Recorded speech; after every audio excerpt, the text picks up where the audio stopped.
She knew exactly how to break his heart and just shatter it, and that is exactly what she did.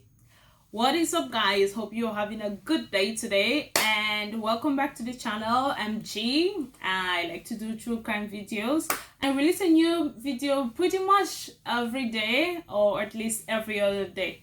So if that is something that you're into, consider subscribing. And I would like to announce 10 Days of Terror, which is going to be from the 20th to the 30th of December. That's a new true crime video every day, and it's just going to be like the worst of the worst cases.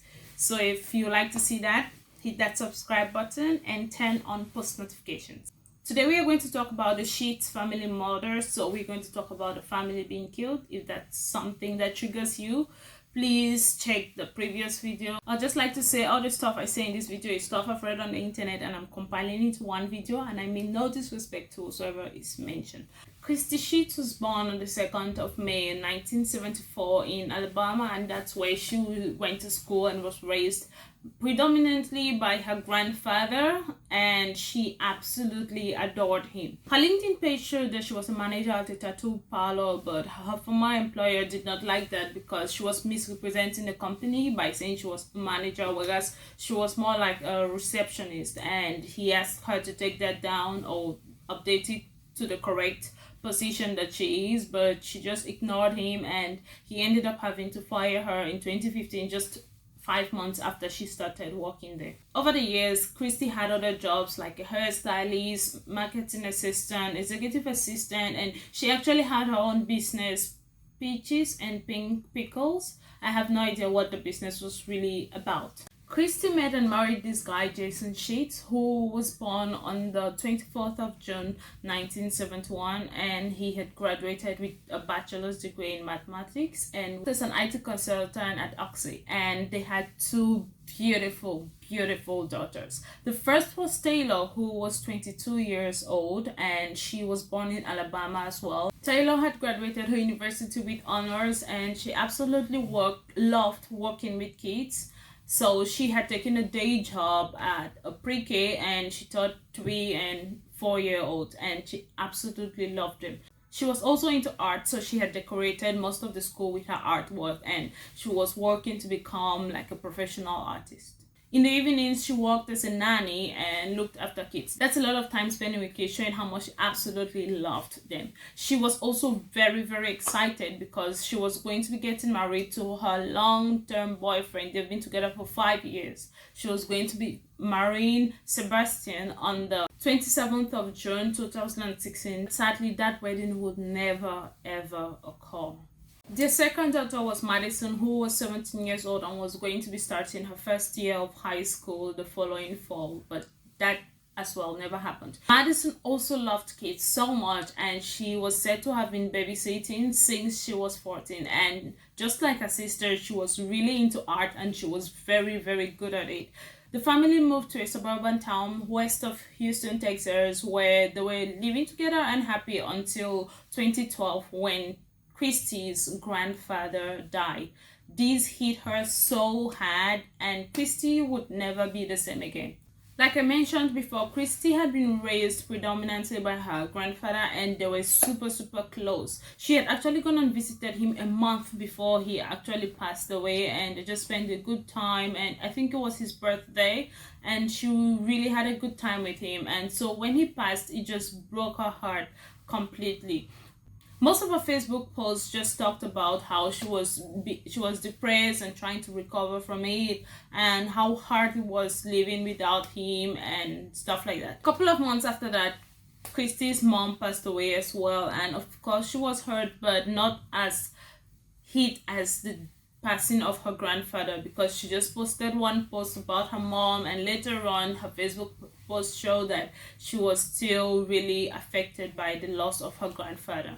Between 2012 and 2016, when the incident happened, the police had actually been called to the Sheets' home 14 times, and I believe more than 3 of those times was because Christy was suicidal. Christy was on some depression meds and just trying to recover from it, but it just seemed to get worse. She had actually been admitted at the mental hospital for 3 separate times before the incident happened. So what will happen is she goes there, she gets better, but when she comes back, she falls again into the depression and should have to go there again to just get better. And as this was happening in her personal life, obviously her relationship was becoming strained and strained, because it's definitely going to affect the way she treated her family. The couple decided to separate for a while, but then after some time they're going to get back together and have like a family, and it happened a couple of times. That reconciliation had happened just a couple of days before the incident happened. June 24, 2016 was Jason Sheets' 45th birthday, and he was pretty excited about it. But earlier that day at home, Christy had had an argument with their 22-year-old daughter Taylor, and she was really mad about it and was trying to ground Taylor from seeing her boyfriend and fiance, soon to be husband, was trying to ground her, and she was 22 years old. So Jason did not agree with her, and he was like, she's 22, how do you expect us to be grounding our 22-year-old daughter? And him not siding with Christy, that made her really, really upset. When Jason came back from work that day, he had had enough and just needed to live his life. So he told Christy, hey, we are going to be having a divorce. But Christy did not take this well at all.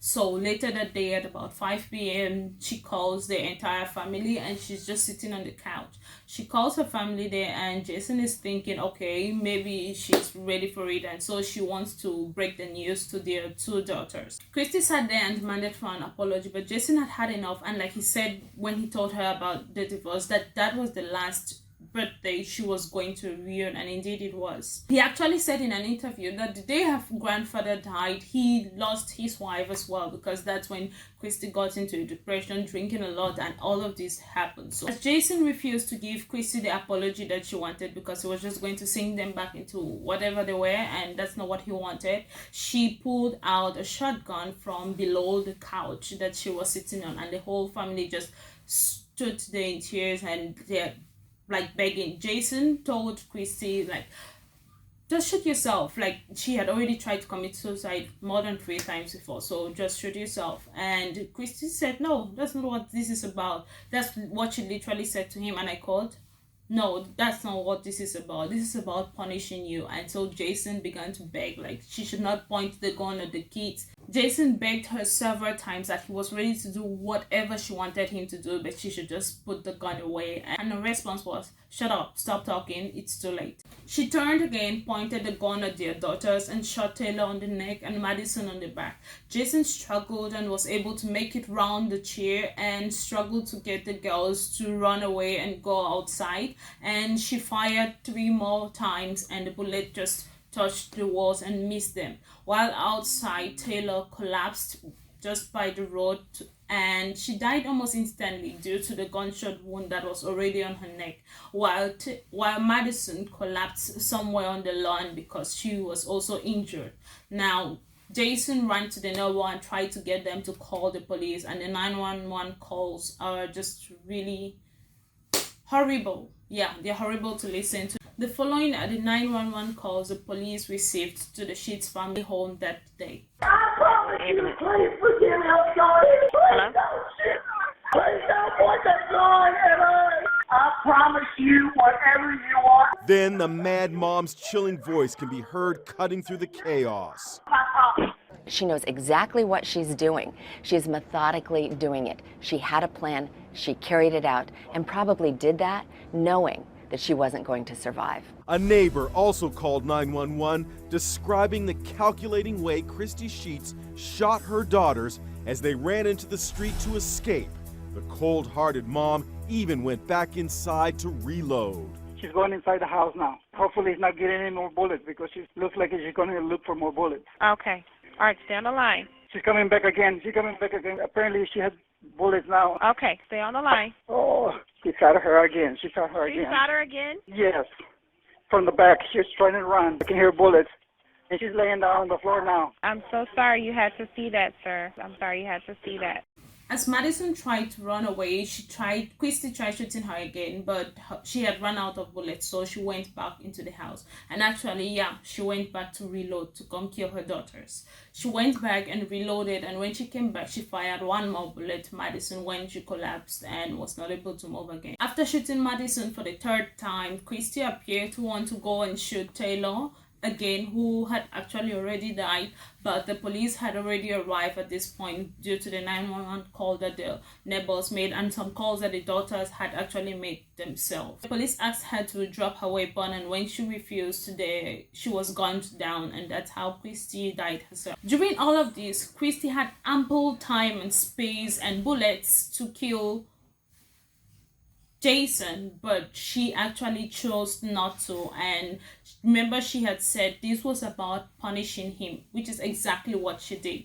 So police feel that her motive was to kill their daughter, so Jason has to live the rest of his life in agony, and that was exactly what she did. At this point, Madison was still alive, but she was severely injured, so they flew her to the nearest hospital, but not long after arriving, she was pronounced dead.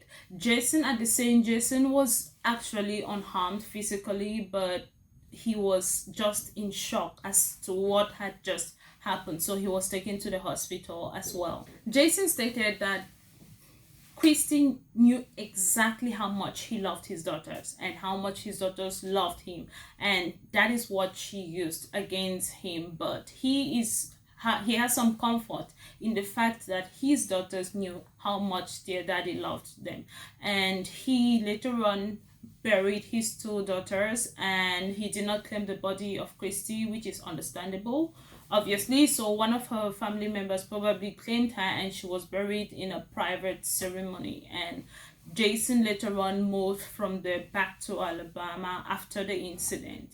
He later on married again, and he says he never believes that Christy loved anyone, not even herself.